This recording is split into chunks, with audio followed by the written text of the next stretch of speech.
আর প্রথমে আমরা যাব স্কাই ওয়াকে। ওফ, রাস্তাটা দেখো শুধু, বাবা হয়তো সকালবেলায় কিছু দেখা যাচ্ছে না। আমরা এখন রয়েছি পেলিং স্কাই ওয়াকে। এখানে এসে লোক যে ভিডিওতে বা যতটা হাইপ করে যে বিশাল উঁচু মাথা ঘুরছে, জাস্ট এখান থেকে স্কাই ব্রিজটা শুরু হয় এবং রাউন্ড হয়ে ওই মাথায় গিয়ে শেষ হয়ে যায়।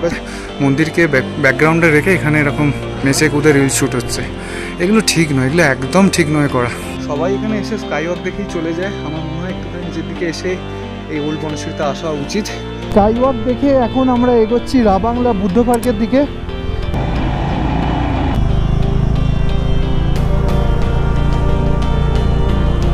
রাস্তার কন্ডিশন থেকে বোঝা যাচ্ছে যে আমরা জোরথাং ঢুকে গেছি। আর জোরথাংয়ের রাস্তার নেচারটাই হচ্ছে এটা, একটা টাফ হাডেল থাকে এখানে। এ বাবা, ও ভাই সাহাব, ধীরে ধীরে ধীরে। This is Zorthang for you guys, this is Zorthang. এই আসার সময় এই অবস্থা পাইনি। এই দেখো আরেকটা, সর্বনাশ করেছে। ল্যান্ডস্লাইড জোনে কখনো মধ্যিখানে দাঁড়াবে না। দেখো, ও ভাই, ও ভাই, তো মারাত্মক কাদা ছিল জায়গাটায়। দূর থেকে দেখে মনে হচ্ছিল সামনে রাস্তাই নেই।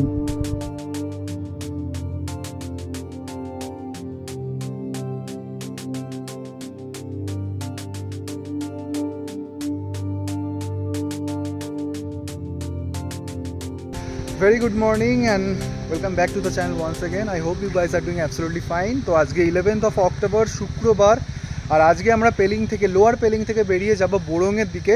মাঝে পড়বে রাবাংলা, তো রাবাংলা ক্রস করে আমরা বোরংয়ের দিকে এগাবো। মাঝে আমাদের যেহেতু কালকে স্কাই ব্রিজটা কভার করা হয়নি পেলিংয়ে, তো আমরা প্রথমে এখন যাব স্কাই ব্রিজে। স্কাই ব্রিজ দেখে তারপর আমরা রাবাংলা হয়ে পৌঁছাবো বোরংয়ের দিকে। আর পেলিং থেকে বোরংয়ের ডিস্টেন্স হচ্ছে অ্যারাউন্ড 65 কিলোমিটার্স মতো, সময় লেগে যাবে 2.5 ঘন্টা যদি ডিরেক্ট যাই। অবভিয়াসলি আমরা যেহেতু একটু সাইট সিন করে যাব, তো আমাদের 3 থেকে 4 ঘন্টা মতো লাগবে। আর এই ছিল হোটেল আমাদের দ্য হাপো রিট্রিট। তো চলো এরপর ডিরেক্ট কথা হচ্ছে মোটো ব্লগিং সেটআপ। আজকে আমরা আমাদের জার্নি স্টার্ট করলাম, সময় এখন সকাল 10টা। আর প্রথমে আমরা যাব স্কাই ওয়াকে, Pelling sky walk, the famous sky ওয়াকের দিকে। আমাদের হোটেল থেকে ওটা ডিস্টেন্স ছিল 4.5 কিলোমিটার মতো, সময় লাগবে 20 মিনিট। তো ওইটা দেখে আমরা একটুখানি ব্যাক করে এসে রাবাংলার রাস্তাটা ধরবো। আমাদের বিজনবাড়ির দিকে যেতে হবে, বিজনবাড়ি হয়ে জোরথাং হয়ে নামছি রাবাংলা, এই ওপর দিয়ে আমরা পৌঁছবো বোরংয়ের দিকে। আর পেলিং থেকে বিদায় নিচ্ছি এবং আরেকটা নতুন ডেস্টিনেশনের জন্য এগোচ্ছি। আর ট্রিপও শেষের দিকে, বাট কই না, পাহাড় এখনও শেষ হয়নি। পাহাড়ে এখনও আমরা পুরো আজকের দিনটা প্লাস কালকের হাফবেলা পর্যন্ত থাকবো। দুপুরের পর আমরা শিলিগুড়ি পৌঁছবো। কালকে আমরা ডিরেক্ট বোরং থেকে কলকাতা জার্নি করব। আমি আর অভিষেক দা, আফরিন আর সোহেল। কালকে দিনটা ওরা স্টে করবে, ওদের এনজিপি থেকে ট্রেন আছে, ওদের বাইক সাবমিট করে, যে রেন্টেড বাইক ওরা নিয়েছে হিমালয়ান, তো ওটা সাবমিট করে তো ওরা পরশু সকালে ট্রেন নেবে এনজিপি থেকে। তো আমি আর অভিষেক দা কালকে ডিরেক্ট বোরং থেকে কলকাতার জার্নি করব। অ্যারাউন্ড 750 to 800 কিলোমিটার্সের একটা জার্নি হবে, একটা চ্যালেঞ্জিং জার্নি হবে। যদিও আমি নর্থ সিকিম যখন গেছিলাম তখন মাঙ্গান থেকে ডিরেক্ট আমি কলকাতা এসেছিলাম, মানে মাঙ্গান নর্থ সিকিম থেকে ডিরেক্ট কলকাতা 725 অ্যারাউন্ড কিছু কিলোমিটার্স আমি কভার করেছিলাম, এবং তার বেশিরভাগটাই সোলো। তো অতটাও আমি ভাবছি না, শুধু ওয়েদার আর রোড কন্ডিশনটা একটু ভাবতে হবে। যেহেতু তোমরা সবাই জানো যে NH10 বন্ধ আছে, তো আমাদের অনেকটা ডিট্যুর করে যেতে হবে। তো সেটা রুট প্ল্যানটা একটা আজকে রাত্রিবেলা বসে ফাইনাল করে নেবো। তো যাই হোক, এই সুন্দর সকালে, যদিও আজকে কাঞ্চনজঙ্ঘা আমরা দেখতে পেলাম না, আজকেও এই ট্রিপে হয়তো আর দেখা যাবে না, কেন পেলিং থেকেই সবচেয়ে ভালো দেখা যাওয়ার কথা। তো আকাশের তো মুখ ভার, এটা নিয়ে মন খারাপ হওয়ার কিছু নেই, ওটা দেখা ভাগ্যের ব্যাপার, কাঞ্চনজঙ্ঘা দর্শন পাওয়া। তো যাই হোক, চলো এগোই রাস্তায়। আর এই সুন্দর সকালে একবার তো বলতেই হবে, one life one dream, well is just the beginning. দেখো রোপওয়ে, এই রোপওয়ে করেও স্কাই ব্রিজে যাওয়া যায়, বাট আমাদের রোপওয়ে চড়ার সময় হবে না। পুরো মেঘের মধ্যে দিয়ে রোপওয়েটা যাবে, কিন্তু দারুণ আসবে ভিউ। বাট আমরা ডিরেক্ট বাইক নিয়ে চলে যাব স্কাই ব্রিজের দিকে। ওইদিকে অবস্থাটা দেখো, শুধু কিচ্ছু দেখা যাচ্ছে না, এত মেঘ। স্কাই ব্রিজে তার মানে শুধু মেঘেই ঢেকে থাকবে। আর স্কাই ব্রিজে ড্রোন ইউজ করতে নাকি 1000 টাকা নেয় ওরা, মানে তারপরে অ্যালাউ করে 1000 টাকা দিলে। ড্রোন চার্জ হচ্ছে 1000 টাকা স্কাই ব্রিজে। ও রাস্তাটা দেখো শুধু, সকাল 10:30 বাজে, তাতেও এই অবস্থা। মনে হচ্ছে যেন বিকেল 5টা বাজে। কি মেঘ, বাপ রে বাপ।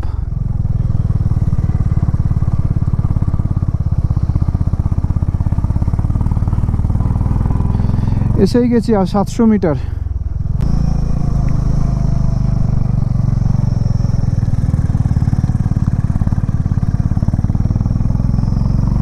ও সেরা সেরা রাস্তা, কি ভিউ। এই পাথরটা মধ্যিখানে পড়ে আছে।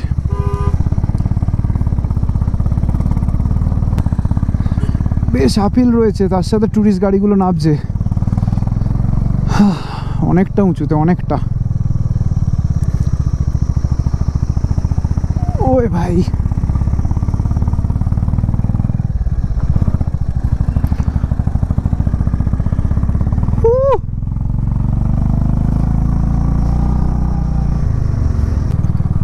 বাপরে বাপ, এখানে আর রাস্তাটাও খারাপ।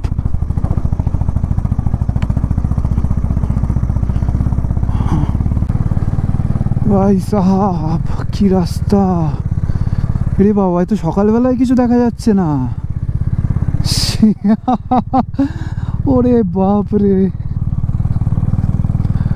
স্কাই ব্রিজে কিছু দেখা যাবে তো?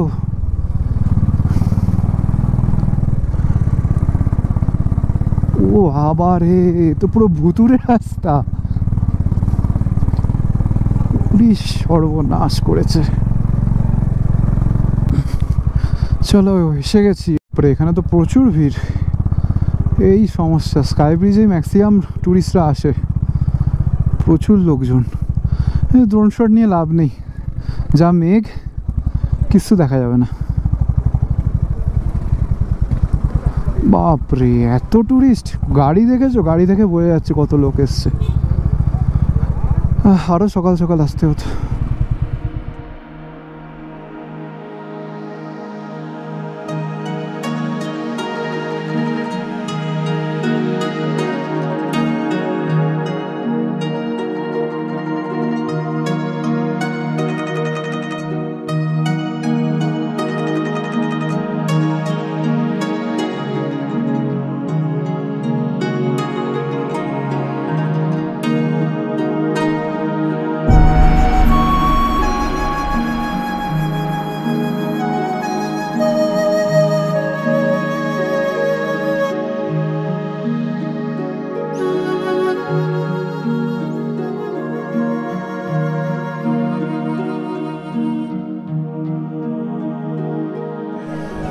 তো আমরা এখন রয়েছি পেলিং স্কাই ওয়াকে। পেছনে আমার পেছনে পদ্মসম্ভবা যে মূর্তি পুরো মেঘে ঢেকে আছে। আর আমার সামনে মনে হলো এখানে এসে লোক যে ভিডিওতে বা যতটা হাইপ করে যে বিশাল উঁচু, মাথা ঘুরছে, একদম বিশাল বড় স্কাই ব্রিজ, এমন কিছু নয়, খুবই ছোট। এই হচ্ছে ব্যাপারটা, জাস্ট এখান থেকে স্কাই ব্রিজটা শুরু হয় এবং রাউন্ড হয়ে ওই মাথায় গিয়ে শেষ হয়ে যায়। ব্যাস এইটুকুই স্কাই ব্রিজ রয়েছে। আর ওইদিকে রয়েছে সিঁড়ি, ওই সিঁড়ি দিয়ে ওপরে উঠে পদ্মসম্ভবা যে মূর্তি রয়েছে ওইখানে যাওয়া যায়, বাট মূর্তি কিচ্ছু দেখা যাচ্ছে না। আমরা যখন এলাম জাস্ট হালকা হালকা দেখা যাচ্ছিলো, বাট এখন পুরো মেঘে ঢেকে গেছে। তো মোস্ট প্রবাবলি 153 মানে 153টা সিঁড়ি আছে ওপরে ওঠার জন্য। তো দেখছি এখন সিঁড়িতে উঠে যদি ওপর দিকে গিয়ে মূর্তি দর্শন করা যায়। আর কন্টিনিউয়াসলি মাইকে চ্যান্টিং হচ্ছে ওম মানি পদ্মে হোম। আর এই হচ্ছে একটা বড় প্রেমিসেস, এখানে প্রচুর ট্যুরিস্ট এসছে এখন। মন্দির থেকে ওই যে দেখো এখন কি অবস্থা, ওখান থেকে একটু ওয়াক করে এসে তোমরা এখানে একটা নতুন ক্যান্টিন বানানো হয়েছে। এটা ক্যান্টিন এরিয়া, বাট এটা নর্মাল পিপলদের জন্য নয়, এটা only for lamas and local peoples. তো ওই রাস্তাটা, এই দোকানটা রয়েছে, এই দোকানের পাশ দিয়ে নিচের দিকে গিয়ে ওল্ড মনেস্ট্রি তোমরা যেতে পারবে। এই নিচে একটু হাইক করে ওই যে দেখা যাচ্ছে মনেস্ট্রি, ওটা একটা ওল্ড মনেস্ট্রি, ওখানে যাওয়া যেতে পারে। বাট কি অবস্থা দেখো ওয়েদারে। সবাই এখানে এসে স্কাই ওয়াক দেখেই চলে যায়। আমার মনে হয় একটুখানি নিচের দিকে এসে এই ওল্ড মনেস্ট্রিতে আসা উচিত। ওই রাস্তা ধরে আমরা এলাম, একটুখানি নিচে আসতে হবে। এখানে দেখো অনেকগুলো গুম্ফা করা রয়েছে। আর এই হচ্ছে মনেস্ট্রি। আরে পেলিংয়ে প্রথমবারই এত খারাপ ওয়েদার, মানে আমরা অক্টোবরের এখন সেকেন্ড উইক, এত খারাপ ওয়েদার হওয়ার কথা না, মানে আমরা ক্লিয়ার স্কাই পেলামই না। এই হচ্ছে ভেতরে মনেস্ট্রি এন্ট্রি, ভেতরে আমি ভিডিও বানাবো না। তো এই হচ্ছে মনেস্ট্রি।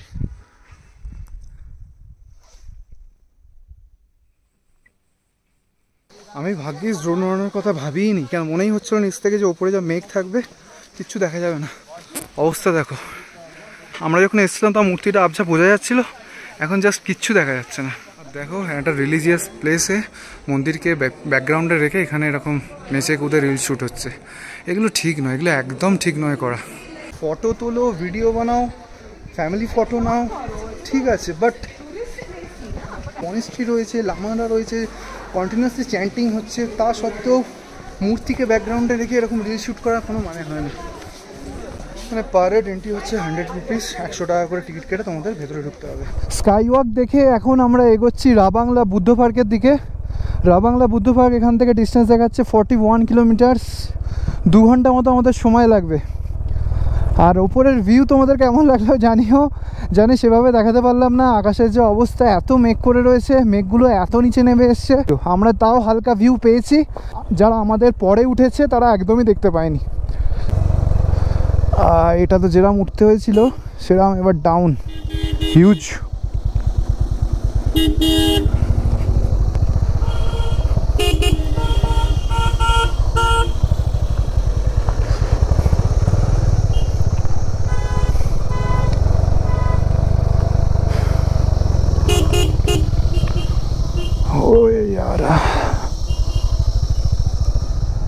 আহা, সামনের ভিউটা দেখো, ওফ মার্ভেলাস, দারুণ দারুণ।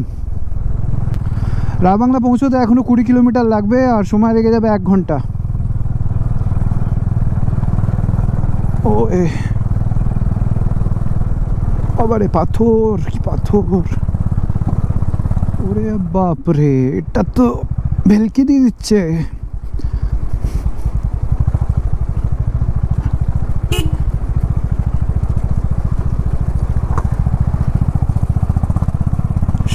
यार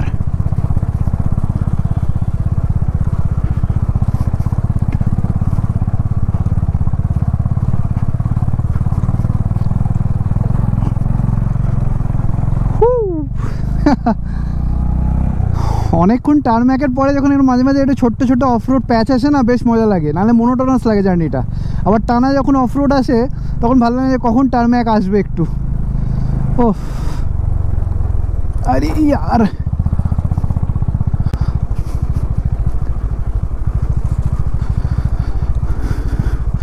বাঁ দিকে নদীটা দেখো শুধু,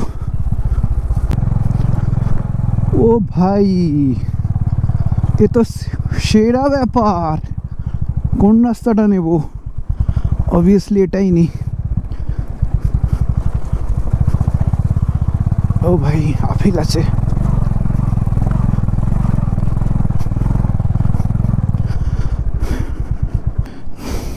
নিচেরটা নাও, নিচেরটা নাও, নিচেরটা নাও।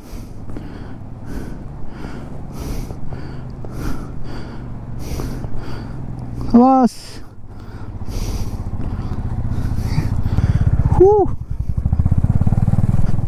ওই ভালো অফরোড স্টার্ট হয়েছে।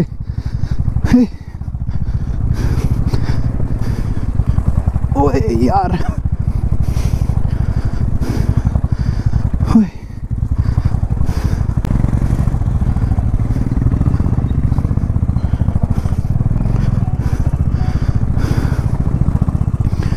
ওফ মারাত্মক ছিল এই প্যাচটা। বেশ অনেকক্ষণ পর একটা হার্ড অফরোড পাওয়া গেল, বেশ ভালো ছিল। রাস্তার কন্ডিশন দেখে বোঝা যাচ্ছে যে আমরা জোরথাং ঢুকে গেছি। আর জোরথাংয়ের রাস্তার নেচারটাই হচ্ছে এটা, একটা টাফ হাডেল থাকে এখানে। দেখেছো রাস্তার অবস্থা? দাঁড়া, এখন দাঁড়াতে হবে একটু সাইড। আচ্ছা ও দাঁড়াচ্ছে, আমি বেরিয়ে যাই।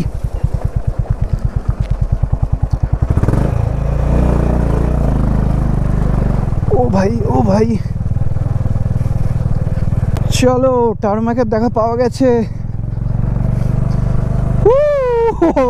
দেখো হঠাৎ করে এত অফরোডের পরে এত সুন্দর টার্ম্যাক, আবার হট করে আসবে এরকম কোথাও। সে আমার 2 সাথী, 2 না 3 জন। আসো আসো, একে বলে রাস্তা দেখো কি চওড়া। অনেকক্ষণে অফরোডের পরে NH 510, এটা দারুণ রাস্তাটা। আরও 14 কিলোমিটার 37 মিনিট দেখাচ্ছে রাবাংলা বুদ্ধ পার্ক। এই আবার খারাপ, ওরে বাবা, ও ভাই সাহাব, এ তো ফুল কাদা। চলো यार, ধীরে ধীরে ধীরে।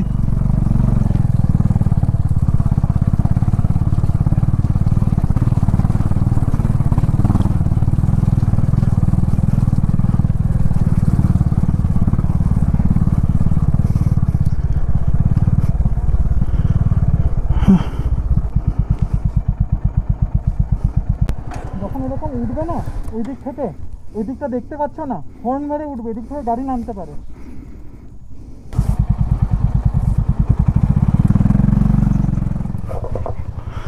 দেখো আটকে গেছে গাড়ি, হল্টে উঠতে পারছে না, গাড়ি থেকে লোক নামছে, গাড়ি খালি করেছে। এবার আগে দুটো গাড়ি উঠে যাক তারপর উঠবো, উঠতে পারছে না, অনেকটা আপিল রয়েছে, তার সাথে পাথর আর কাদা। বাবা আরও ব্যাক করবি? না না না, পারছে না।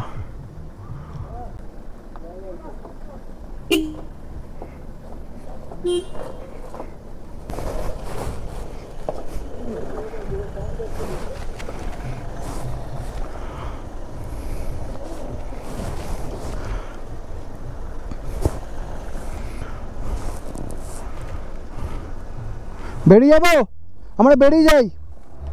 আরে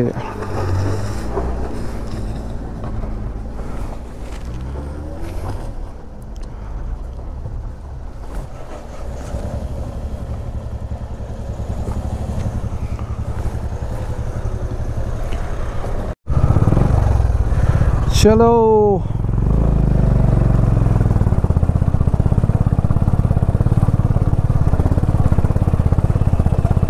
ও ভাই সাহাব,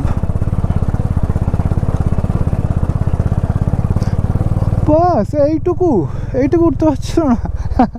না বাবা, গাড়ি লোড থাকলে উঠতে অসুবিধা হয়, বাট অল্টো কিন্তু খুব স্মুথ চলে পাহাড়ে। জানি না ওঠাতে পারছিল না, অনেকটাই ডিপেন্ড করে ড্রাইভারের ক্যাপাবিলিটির ওপর। This is Zorthang for you guys, this is Zorthang. Zorthang যাওয়ার সময় তোমরা কিছু ল্যান্ডস্লাইড জোন দেখতে পাবে। এই ল্যান্ডস্লাইড জোনটা দেখো, ভয়ানক ভয়ানক সব ল্যান্ডস্লাইড হয়েছে, বাপরে। আর এই যে ছোট ছোট নালাগুলো দিয়ে জল আসছে না, এই জলেরও স্রোত বিশাল।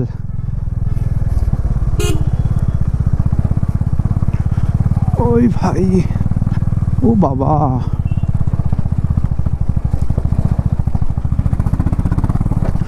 ও বাবা, অবস্থা কি রাস্তার! এই আসার সময় এই অবস্থা পাইনি, এই দেখো আরেকটা, পুরি সর্বনাশ করেছে। দেখি ওই প্যাচটা একটু টাফ ছিল, গাড়িটা এমন জায়গায় দাঁড়িয়েছিল, একটু দাঁড়াই ওদের জন্য। এই ল্যান্ডস্লাইড জোনটা এড়িয়ে গিয়ে দাঁড়াই, এখানে দাঁড়ানো নিরাপদ হবে না। ল্যান্ডস্লাইড জোনের কখনো মধ্যিখানে দাঁড়াবে না, আইদার শুরুতে নাহলে শেষে গিয়ে দাঁড়াবে। মধ্যিখানে দাঁড়ালে সেখানে প্রবল হাই চান্স থাকে আবার ওখানে ল্যান্ডস্লাইড হওয়ার বা কোনো পাথর গড়িয়ে আসে পড়ার। এই যে মোটামুটি এখানে শেষ, সামনের দিকে আরেকটা ল্যান্ডস্লাইড জোন আছে। আমি এইখানটায় দাঁড়াই, রাস্তার এই দিকটায়, এখানটায় দাঁড়াই, ব্রেকটাও একটু রেস্ট পাক। ওরে বাপরে, মারাত্মক রাস্তা। এখনও 11 কিলোমিটার 27 মিনিট বলছে। আমার দুই সঙ্গী মানে অভিষেক দা আর সোহেল দুজনেই কিন্তু প্রচুর এক্সপিরিয়েন্স রাইডার, মানে লাস্ট 12-13 বছর ধরে টানা রাইডিং করছে। সোহেলের সাচ পাস বলো, কিলার কিস্তওয়ার, লাদাখ সব করা, আর অভিষেক দা লাদাখ করা হয়নি, বাট সান্দাকফু সব করেছে। তো যাই হোক, ওদের তুলনায় আমার এক্সপিরিয়েন্স একদমই নগণ্য। আমার সিকিম সেকেন্ড টাইমের জন্য, তাতেও ভালোই অফরোড করেছি, ভালোই রাস্তায় চালিয়েছি। তো ওরা দুজন যথেষ্ট এক্সপিরিয়েন্স আমার কাছ থেকে, তো অনেক কিছু শেখার আছে ওদের থেকে। ওদের সাথে একসাথে চালিয়ে আমি অনেক কিছু শিখতে পারছি। এইসব পাহাড়ি রাস্তায় চালাতে গেলে কিন্তু অনেক ক্যালকুলেটেড রিস্ক নিতে হয়। অবশ্যই শুধু প্লেন রিস্ক নয়, ক্যালকুলেটেড রিস্ক, দুটো শব্দের মধ্যে কিন্তু পার্থক্য আছে। নিজের ক্যাপাবিলিটি বুঝে তবেই রিস্ক নেওয়া উচিত। আর অনেক খাটতে হয় ভাই। তো ভিডিওগুলো যদি তোমাদের ভালো লাগে প্লিজ একটু টোকেন অফ অ্যাপ্রিসিয়েশনের খাতির একটু সাবস্ক্রাইব করে দিও, কমেন্ট করে জানিও তোমাদের কেমন লাগছে। আর যারা আমাকে এখনও ইনস্টাগ্রামে ফলো করেনি, দেখো এখানে ইনস্টা হ্যান্ডেলটা আমার শো হচ্ছে, প্লিজ ফলো করে নিও। ওখানে এই ট্রিপের সমস্ত সুন্দর সুন্দর ফটো কিন্তু আমি আপলোড করছি।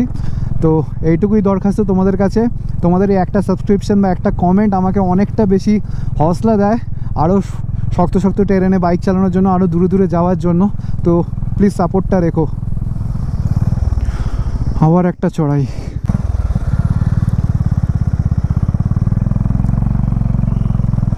ও ভাই ওদিক থেকে গাড়ি চলে এসছে, ওয়েট করতে হবে। বাট এটা দেখো পুরো ল্যান্ডস্লাইড জোন, এসব জায়গায় দাঁড়ানো হেভি রিস্কি। আরে আসো আসো আসো, চলো।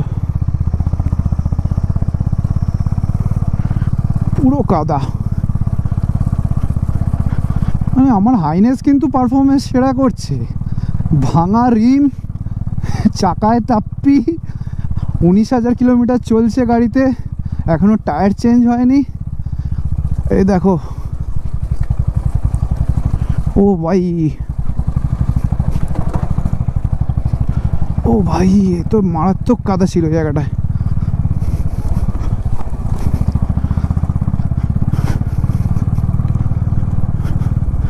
আর অভিষেক দেখে স্যালিউট, সিভি 250 নিয়ে 135 mm মনে হয় গ্রাউন্ড ক্লিয়ারেন্স, ঠিক বেরিয়ে যাচ্ছে সব। আমাদের তো তাও বেশি, হিমালয়ান তো 210 না 205, আমার মনে হয় 165। এই ক্লাইম্বটা একটা পাথর আমার ব্যাসপেটে লাগলো, ফিল করলাম। যাই হোক, হিমালয়ের ওসব হবে না, 200 গ্রাউন্ড ক্লিয়ারেন্স হুড় করে বেরিয়ে যাবে। ও আছে, দূর থেকে দেখে মনে হচ্ছিল সামনে রাস্তাই নেই। ও ভগবান,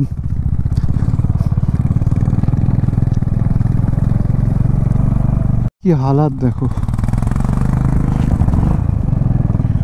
চলো,